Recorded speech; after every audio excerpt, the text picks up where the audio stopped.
ဆရာတစ်ပည့်နောက်လင်းရင်တိုင်ထိပ်ဖျားကိုတက်သွားပြီးတော့မောလိနီပြည်ရှိရအရပ်ဘက်ကိုမှန်းပြီးတော့သင်္ဘောနဲ့အဝေးဆုံးနေရာရောက်အောင်ကိုအဲ့ဒါခုံချလိုက်တယ်အသက်ဘေးနဲ့ကျုံလာတဲ့အခါကျတော့သင်္ဘောပေါ်မှာပါလာတဲ့ခရီးသည်တွေကဟိုပြေးဒီပြေးနဲ့စူညံပွက်နေတာ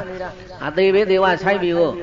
အဲ့ဒီလိုရောက်ရက်ခတ်နေတဲ့အချိန်မှာဘုန်းကြီးတို့ဘုရားလောင်းတော်သင်္ခပုံနာကညီတော်အာနန္ဒာအလောင်းဖြစ်တဲ့သူတပည့်ကိုပြောတယ်ငါတပည့်အခုချိန်ရောက်မှတော့ဘာမှသွေးပြက်မနေနဲ့တော့စားတရားရှိတာဝအောင်သာစား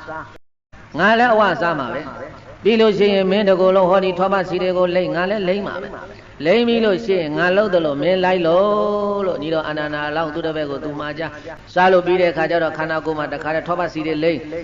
ပြီးတော့ဆရာတစ်ပည့်နောက်လင်းရင်တိုင်ထိပ်ဖျားကိုတက်သွားပြီးတော့မောလိနီပြည်ရှိရအရပ်ဘက်ကိုမှန်းပြီးတော့သင်္ဘောနဲ့အဝေးဆုံးနေရာရောက်အောင်ကိုအဲ့ဒါခုံချလိုက်တာကျန်တဲ့လူတွေကတော့ပင်လယ်ထဲမှာပရိသတ်တွေဟိုပြေးဒီပြေးဟိုပြေးဒီပြေးနဲ့တခါသင်္ဘောကြီးတစ်ပြေးပြေးနဲ့မြုံပြီးတော့သွားလိုက်တာအဲ့ဒီလူတွေလည်းအကုန်သေးငါးစားငမန်းစားမိကြောင်းစားတွေဖြစ်ဘုန်းကြီးတို့ဘုရားလောင်းတော်ကြီးနဲ့အဲ့ဒါအာနန္ဒာအလောင်းတို့ကလက်ပြကူးပြီးတော့တခါတပြေးကြရော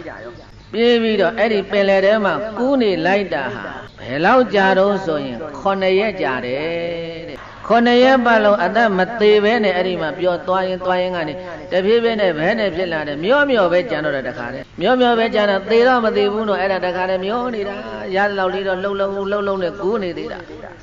အဲ့တော့ဒီနေရာမှာကုသိုလ်ကောင်းမှုပြုလုပ်ထားတဲ့သူအကျင့်သီလပြည့်စုံတဲ့သူမိဘကိုပြု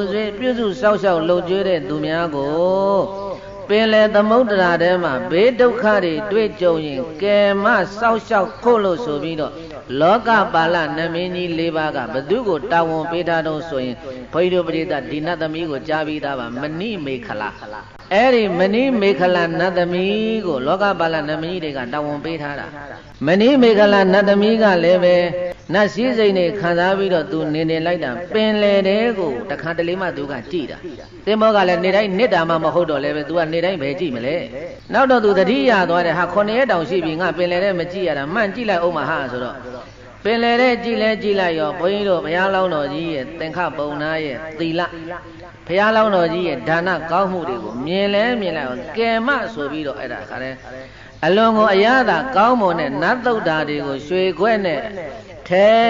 ပြီးတော့ဘုန်းကြီးတို့ဘုရားလောင်းတော်ကြီးသင်္ခပုံနာရှိတဲ့အရာကိုရောက်လာ